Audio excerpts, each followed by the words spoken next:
القصه ديال اليوم غادي توقع لواحد السباغ والمساعد ديالو فواحد العماره اللي ليها سنوات كثيره وهي مهجوره. من بعد ما اتفق مع مول الدار وجابوا الماتيريال ديالهم وبغاو يبداو الخدمه ديال الصباغه، غادي يعيشوا الرعب ديال بصح وسط هاد العماره المهجوره لدرجه غادي يخرجوا هاربين وغادي يسمحوا في داك الماتيريال ديالهم تمايا. القصه كتشبه شي شويه لقصه السباغ مع الجن في المدرسه المهجوره اللي كنا درناها شحال هادي. داكشي علاش قصتنا اليوم غادي تكون مرعبه ديال بصح. المهم كيعاود من القصه وكيقول انا محمد، واحد الشاب اللي عادي في العمر ديال 27 عام. المهم خدام، كناكل طرف ديال الخبز ديالي من الحرفه ديال الصباغه. الحمد لله الخدمه كانت ميسره عندي حيت كنت معروف عند بزاف ديال المقاولين، حيت اللي كنتعامل معاه مره صافي كتعجبو الخدمه ديالي وكيبقى يتصل بيا ديما فيما كان شي حاجه كيتصل بيا. انا معروف عليا كنخدم بالزربه والخدمه ديالي متقونه وما نديش ديال بنادم، يعني واحد الانسان اللي ثقه وما فياش غرام ديال الغش. المهم واحد النهار غادي يتصل بيا واحد السيد قال لي انا فلان الفلاني وراه عطاوني النمره ديالك وشكروك ليا بزاف على الخدمه ديالك المتقونه وراني محتاجك في شي خدمه واش تكون مسالي. قلت له هي مرحبا، نتلاقاو ونشوف هذه الخدمه هذه ونقول لك اللي كاين. قال لي بلا راه عنده واحد العماره فيها 6 ديال الطوابق خاص يتعاود ليها الصباغه ويتصبغوا حتى الفصادات ديال الدار. المهم قلت له صافي غدا نتلاقاو ان شاء الله باش نمشي نشوف انايا بعينيا وناخذ العبارات وداك الشيء ونقول لك شحال غادي تقام عليك داك الشيء وشحال باش نخدم لك الخدمه وشحال ديال الوقت غادي تعطيني باش نسالي لك الخدمه ديالك. وداك الشيء اللي وقع بالفعل. غد ليه مشيت انا وياه للعماره. كانت واحد العماره صراحه اللي كبيره بزاف، كانوا فيها 6 ديال الطوابق وفي كل طابق كاينين 2 ديال الشقق. مع دخلت مع الباب ما عرفتش علاش حسيت بواحد التبوريشه خفيفه ودغيا حيدات مني. انا ما درتش في بالي وكملت الطلوع في الدروج باش نبدا العبارات من الفوق وانا نازل. المهم عبرت شحال من متر وداك الشيء واتصلت بالسيد مول العماره. قلت له شوف غادي نصبغ لك الدار بالمبلغ الفلاني وغادي تعطيني 15 يوم تكون العماره ديالك واجده. ولكن هو غادي رد عليا وقال لي انا باغي العماره توجد ليا في 7 ايام. قلت له انا لا ما يمكنش، العماره راه كبيره بزاف و6 ديال الطوابق وكل طابق فيه 2 شقق. انا كاع مازال ما كملت هضرتي. غادي يقول لي شوف الا كملتي الخدمه في 7 ايام غادي نعطيك الدوبل ديال المبلغ اللي طلبتيه مني دابا. انا غسمعت داك الشيء عاود التفكير في القضيه. هذه صراحه واحد الهمزه اللي ما خصنيش نفلتها. بين هذا السيد هذا لاباس عليه وما عندوش مشكل في الفلوس. قلت لي عرفتي شنو صافي انا غادي ندير لي في جهدي ونساليها لك في 7 ايام. قال لي تبارك الله عليك، هادشي اللي معروف عليك وهادشي علاش اختاريتك انايا تخدم ليا. انا اللي درت في بالي نجيب السيد اللي خدام معايا حتى هو كان معلم النيت ديال الصباغه ونجلسوا تما نيت في ديك العماره نشدوها عطاش كما كنقولوا، وحتى الناس نعسوا لينا تما غير واحد 3 ديال السوايع وكذاك بالليل ونوضوا نكملوا الخدمه ديالنا. يعني نعطيو الدق والسكات هاد 7 ايام هادي. ديك الساعه غادي نكونوا سالينا الخدمه في الميعاد ديالها. وحتى الماكله كان حدانا واحد المارشي تمايا اللي قريب شي شويه للعماره، يعني ما غاديش نضربوه حساب الماكله، كلشي غادي نجيبوه من تمايا، واش الفطور الغداء العشاء كلشي غنجيبوه. دابا انا كان عندي مشكل واحد في هاد العماره هادي، هو الضوء كان مقطوع فيها، وحاجه عاديه يكون مقطوع فيها الضوء حيت سنوات وهي مسدوده ومهجوره. عليها اصحاب الضوء غادي يكونوا حيدوا دوك الماكن ديال الضوء، وإلا جيتي تسنى فوقاش يمشي مول الدار ويرجع الماكن ديال الضوء داكشي، دوك الاجراءات كياخذوا شي شويه ديال الوقت. عليها غادي نتصل بمول الدار. قلت ليه شوف خصك تسبق ليا شي فلوس باش نكري داك الموتور ديال الضوء اللي كدير ليه ليسانس وكيعطيك الضوء، ونشري حتى شي ماتيريال غادي نحتاجو في الخدمه. المهم حتى هو ما قاليش لا، في البلاصه غادي يعطيني الفلوس اللي طلبت منه وقال لي شوف غير تسالي الخدمه اجي تاخذ الفلوس ديالك كامله فوق الطبله. المهم خدينا داكشي للعماره، طلعنا الماتيريال والسلعه باش غادي نخدمو، وحتى داك الموتور ديال الضوء اللي كريت هو طلعناه للفوق. وغادخلنا اول حاجه قال لي خالد اللي هو المعلم اللي معايا، قال لي هاد العماره هادي بين ليها سنوات ما نخليها شي بنادم. قلت ليه هي ما شغلناش حنايا في هاد الشيء. المهم عندنا حنايا هو نساليو الخدمه ديالنا ونضربوا داك المصاريف. راه هادي واحد الهمزه اللي مزيانه صراحه، حيت في العاده اي واحد كتقول ليه شي ثمن كيقول لك لا نقص ليا ما مسلكنيش كذا. هذا قلنا ليه ثمن هو عطانا الدوبل ديال داك الثمن كاع. قلت ليه شوف غادي نبداو الخدمه ديالنا من الفوق من ليطاج السادس وحنا نازلين حتى نساليو ونفينيو كلشي. قال لي صافي مشات معلم.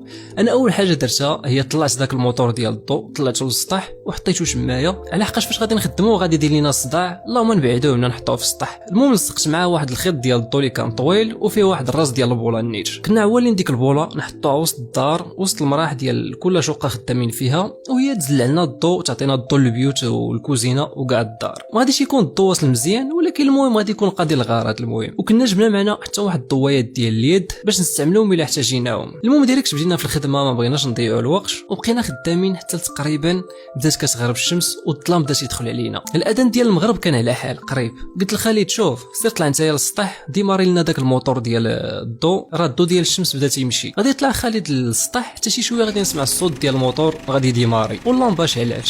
قلت الحمد لله بعدا اللي خدم وما حشمناش. شويه هو خالد ناز مع الدروج وجا عندي، ولكن فاش جا عندي غادي يصدمني بواحد الهضره.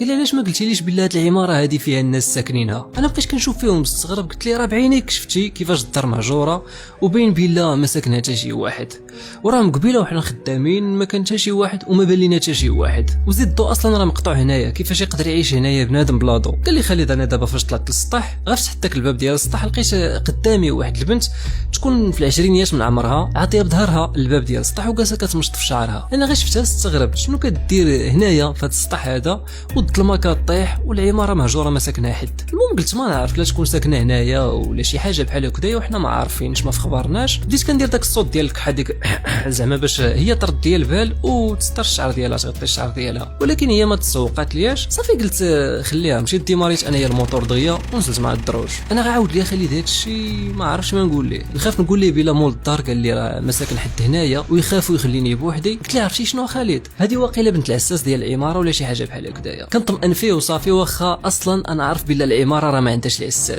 العساس ديالها هو داك الباب ديالها اللي سنوات وهو مسدود ما تفتح. بان لي خالد بحال تيق، واخا انا كنت مستغرب صراحه من هذا الشيء، بنت كتمشط في الشعر ديالها في السطح في هذا الوقت المتاخر وهاد الدار هذه المهجوره، صراحه حاجه اللي غريبه.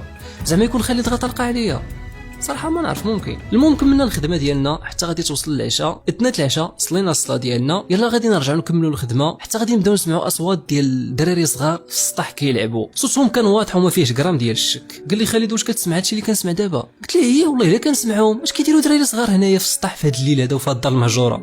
انا اللي عارف هو مول هاد العماره هادي قال لي راه ما ساكن حد هنايا. قال لي خالد يمكن شي حد من ولاد الجيران اللي طلع للسطح، اكما نسينا الباب ديال التحت مفتوح، ولا اكما ولاد مول العماره اللي جاو طلعوا حنا ما شفناهمش، يقدروا يكونوا باغيين يشوفوا الخدمه فين وصلت في العماره ديالهم وجاو يطلعوا علينا ممكن. المهم انا عارف هاد الهضره اللي كنقول جاتكم غير تخربيق وتفسيرات لي غبيه وخاويه لدوك الاصوات اللي في السطح، ولكن انا كنحاول نبرد على راسي ونبرد على خالد، حيت انا كنشوف قدامي حاجه وحده فوقاش غادي تسالي هاد 7 ايام هادي ونشد داك المبلغ الكبير ديال الفلوس. طمع عماني صراحه. المهم باش نسي خالد قلت له اجي ما فيكش الجوع خالد، عطيتو الفلوس وقلت له سير جيب لنا العشاء من المارشي، راه قتلنا الجوع راه فيا الجوع. كانوا معنا جوج المصابيح يدويه اللي قلت لكم، جبت خالد داك المصباح اليدوي ديالو وغادي يمشي يهبط مع الدروج. بيد ما يرجع انا جالس مشغول كنصبغ في الحيوط، تنصبغ في واحد البيت، حتى شي شويه الباب ديال ديك البيت غادي نسمعو تخبط عليا لدرجه رجلي فشلو عليا، تخلعت بالخصوص كان السكات والهدوء وجا داك الصوت ديال الخبيط على فجاه مني. درت نشوف لقيت الباب تسد عليا. انا بديت كنعيط خالد واش انت اللي كدير في هاد الخدايم هادو؟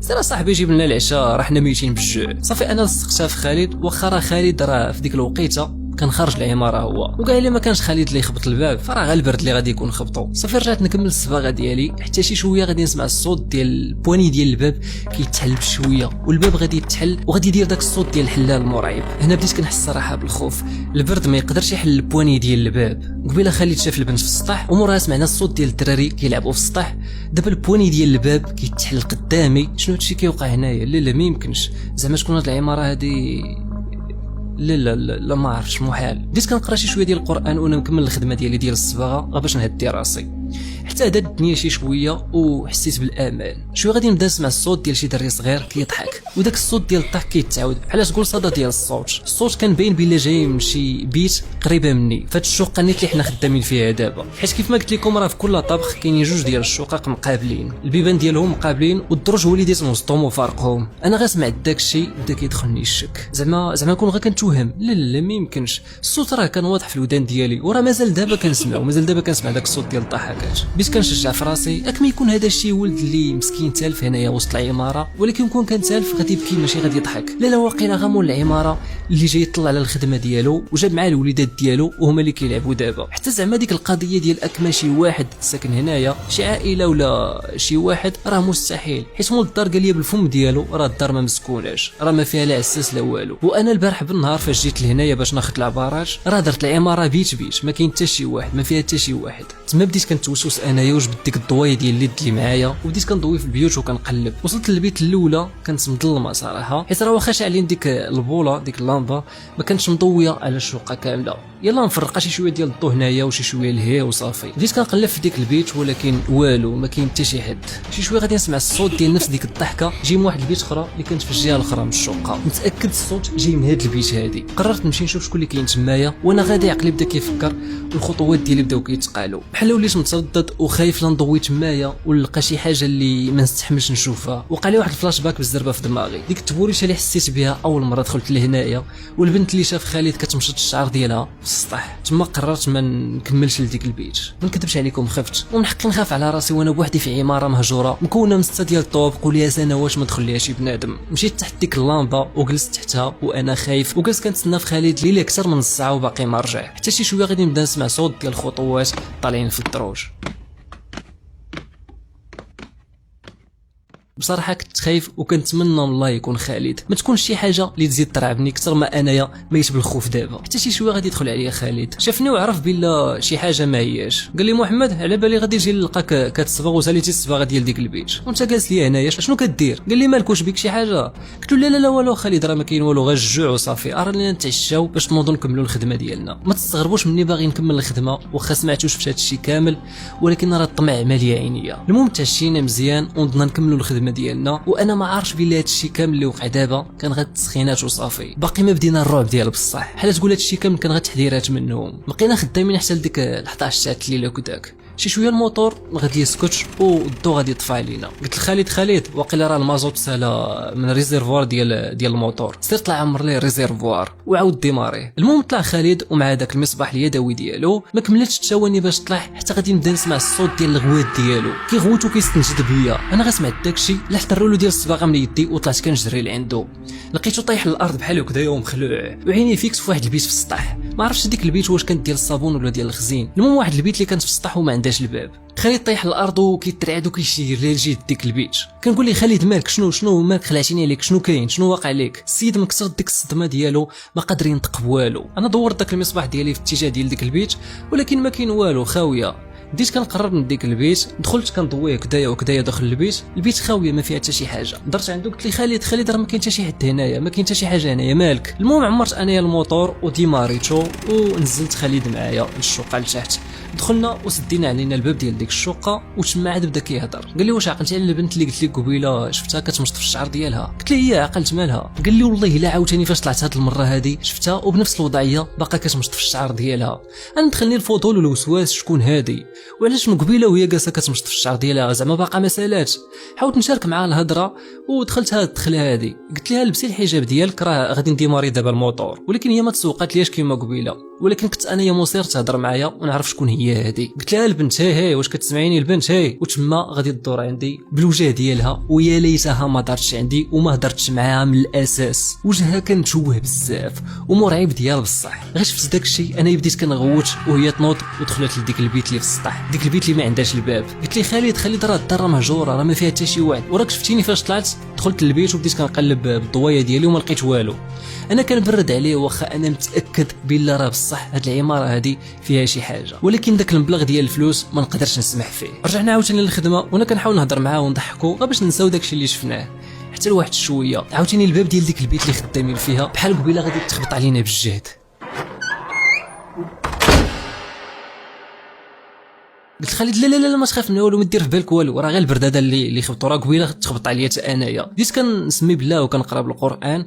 خالد كان باين بلا راه ميت من الخوف من الوجه ديالو ولا صفر. مشيت عنده قلت لي خالد راه غير البرد اللي يخبط الباب، ما تخافش، اصبر معايا نساليو الخدمه 7 ايام وغادي نتهلا فيك مزيان، غادي ندير لك شي جورني اللي مزيانه نتهلا فيك. مازال كاع ما كملنا الهضره ديالنا وانا مازال كنبرد في السيد، حتى من الباب باقي ما فتحناه غادي نسمعوا اصوات ديال الخبيش في الباب بحال تقول شي فار ولا شي مش جالس كيخبش في الباب، والصوت كان واضح ما كانش فيه الشك. هنا صافي انا ما عرفتش باش تبليت، وحتى خالد خاف ديال بصح. بدا كيقول لي محمد يلا من هنا يلا نخرجوا فحالنا من هنايا. والله الا هاد العماره هادي اللي مسكونه نحلف لك بالله الا مسكونه، راهم كيحضرونا دابا باش نمشيو فحالنا، هذا راه غير انذار منهم. انا كنقول ليه لا راه ما كاين والو من هاد الشيء يا خالد، ما دير في بالك والو، هادي غير هضره وصافي. ها انت انا غادي نمشي نفتح الباب وغادي تشوف على عينيك، راه ما كاين والو مور الباب، راه غير البرد اللي سدو عنا. هزيت ديك الضوايه ديال اليد وخالد ناض مورايا باش يشوف على عيني. بديت كنتعوذ بالله من الشيطان الرجيم وكنسمي بالاسم ديالو وانا نفتح الباب، وبديت كنضوي كدايا وسط ديك الظلمه. غادي يبان ليا مش كحل وسط ديك الظلمه الكحله، عيني مع ضرب فيهم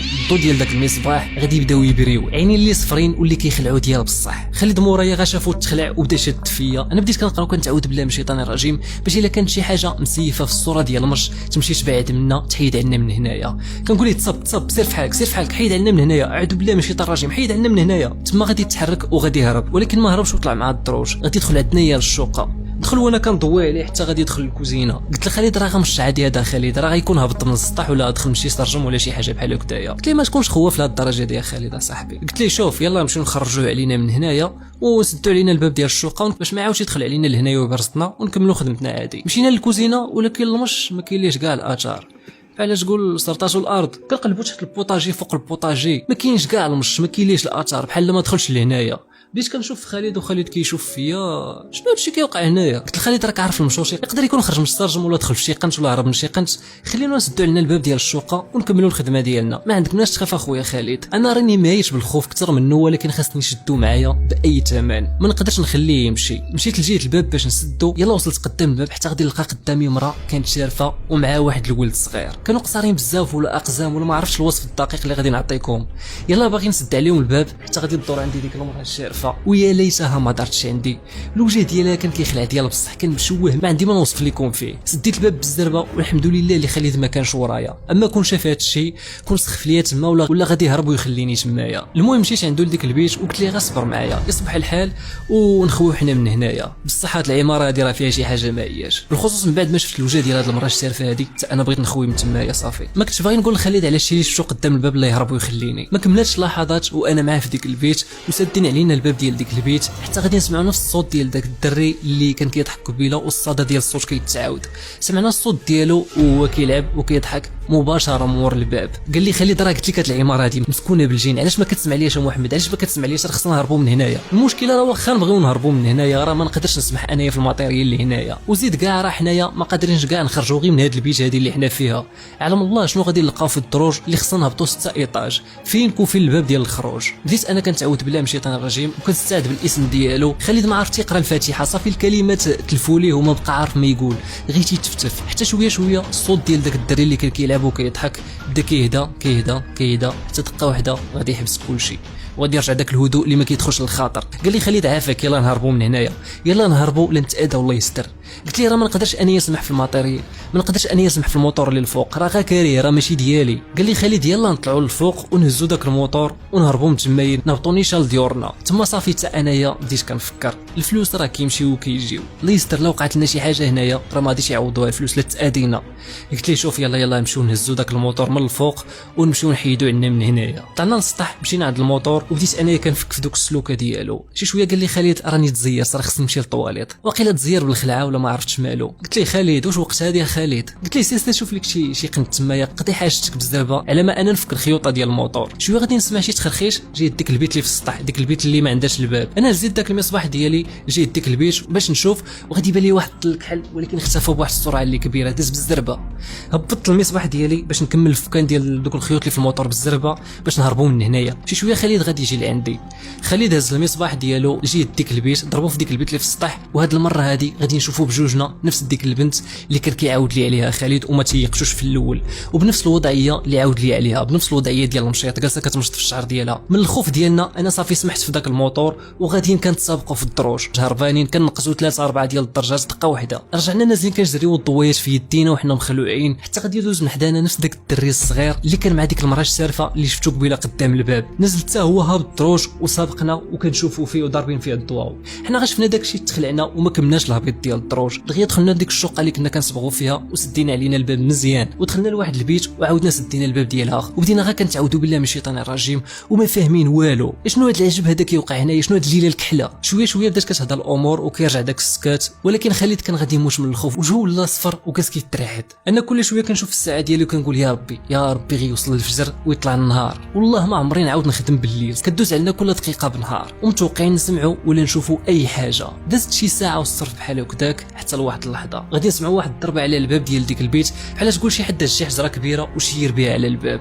بديت كنقول شكون انت يا اش باغي عندنا؟ اعوذ بالله من الشيطان الرجيم عطاونا باتساع، اعوذ بالله من الشيطان الرجيم بعدوا منا، شنو باغيين عندنا؟ حرام عليكم ديروا فينا هذا الشيء. ولكن ما كيرد علينا حتى شي واحد، ما قادرين حتى نحلوا الباب ونهربوا من كثره الخوف اللي فينا. هاد اللحظه اللي حنا فيها ما تبغيها حتى شي واحد. شويه غادي نبداو نسمعوا اصوات ديال ولاد كيلعبوا تمايا في السطح، صوت ديال الضحك مخلط بصوت ديال اللعب وجرا كيجريو هنايا وعاودوا يجريو لهيه. خالد كيقول لي قلت لك من الاول العماره مسكونه، علاش ما كتسمع لياش محمد؟ علاش ما كتسمع لياش؟ انا كنقول لها خالد باش بغيت نعرف انايا بالله هاد العماره هادي مسكونه، واش الخاطري انايا خالد؟ صافي قرا القران في النفس ديالك وطلب من الله يسترنا حتى يطلع الصباح ونخرجوا من هنايا، ما نعاودوش نرجعوا لهنايا كاع. بدات الدنيا كتهدى ثاني شي شويه حتى بدا السكات والهدوء. شويه غادي نبدا نسمع صوت ديال شي حاجه كتتحرك، هاد المره من السرجم ديال الزنقه.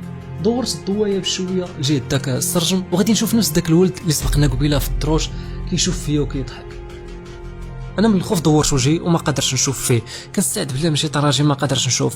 خالد غا شافني هز حتى هو المصباح ديالو ودوروا لجهه داك السرجم، وغا شاف داك الولد غادي يحط راسو عند الكتف ديالي وتخزن عندي من الخوف، حتى هو ما قادرش يشوف. كيفاش حنا في الطابق السادس وهو كيطلع لينا من السرجم ديال الزنقه كيدار ليها، هادشي ما كيدخلش للعقل بالمره. كل شويه كنهز راسي بشويه ونشوفو باقي كيشوف ونقلب راسي بحال هكذايا، ومبتسم ليا ديك الابتسامه اللي ما كتدخلش للخاطر. شويه نقلب راسي للجهه الاخرى ونغطي عينيا غير باش ما نشوفش انايا فيه. حتى شويه بدا كيدقوا علينا، غسمعت الصوت ديال الدقان. بديت كنقرا القران، كنقرا ايات الكرسي باعلى صوتي مستعد بالله من الشيطان الرجيم. شي شويه غادي يحبس داك الدقان.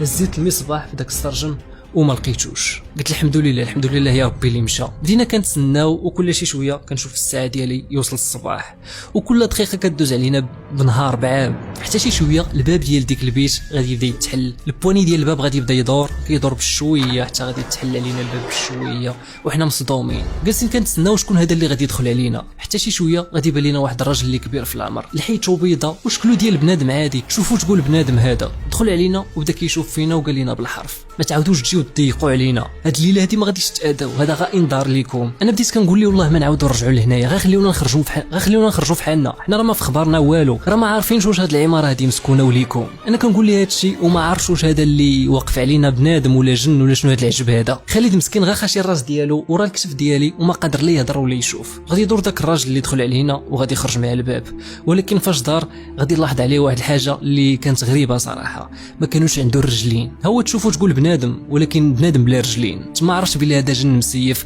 ومن العمار ديال هاد العماره المهجوره. ومن هاد اللحظه اللي هضر معنا فيها هاد الجن هذا ما عاودنا شفنا ولا سمعنا ولا وقعت حتى شي حاجه. بقينا مخزونين في البيت حتى سمعنا الاذان ديال الفجر. عندنا صلينا غير بالتيمم تيممنا وصلينا، وغا بدات كتطلع الشمس دغيا طلعنا للسطح، هزينا داك الموطور والحوايج ديالنا اللي في الشقه لتحت وهربنا من تمايا وما متيقينش بلا خرجنا حيين بحال تكتب لينا عمر جديد. غا خرجنا قلت مول العماره اسمح لي ما نقدرش نكمل لك الخدمه، اجي نتلاقاو باش نعطيك الصور ديال العماره ديالك والله يسهل علينا وعليك. جا عندي وعاودت ليه كلشي، قلت ليه العماره ديالك مسكونه بالجن ونحلف لك بالله الا مسكونه، ما عمري نعاود نحط فيها رجلي. بدا كيقول لي لا راه كيتخيل لك هادشي راه اوهام وصافي ما منوش.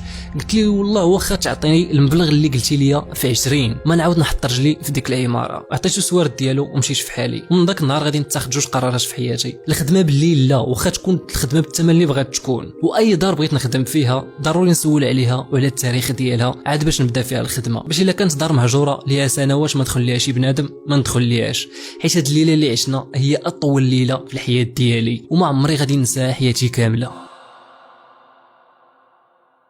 المهم كانت هذه القصه ديال اليوم. بالنسبه للقصه راه حقيقيه، كاع الاحداث ديالها اللي عاودت لكم راه حقيقيه. القصه كنت خديتها من سناب شات ابو السعود، وهاد القصه هذه صراحه فكرتني بقصه السباق ديال المدرسه المسكونه اللي كنا درناها شحال هذه، حيت تقريبا نفس المشكل، الخدمه بالليل والطمع هو اللي خلاهم يعيشوا هاد الليالي المرعبه هادو. المهم الا عجبتكم القصه كيف من العاده ما تنساوش اللايك، خليوا لي الراي ديالكم على القصه لتحت في التعليقات، ما تنساوش تبارطاجيو مع صحابكم الا عجبتكم القصه، وتهلاو لفلوسكم. بيس.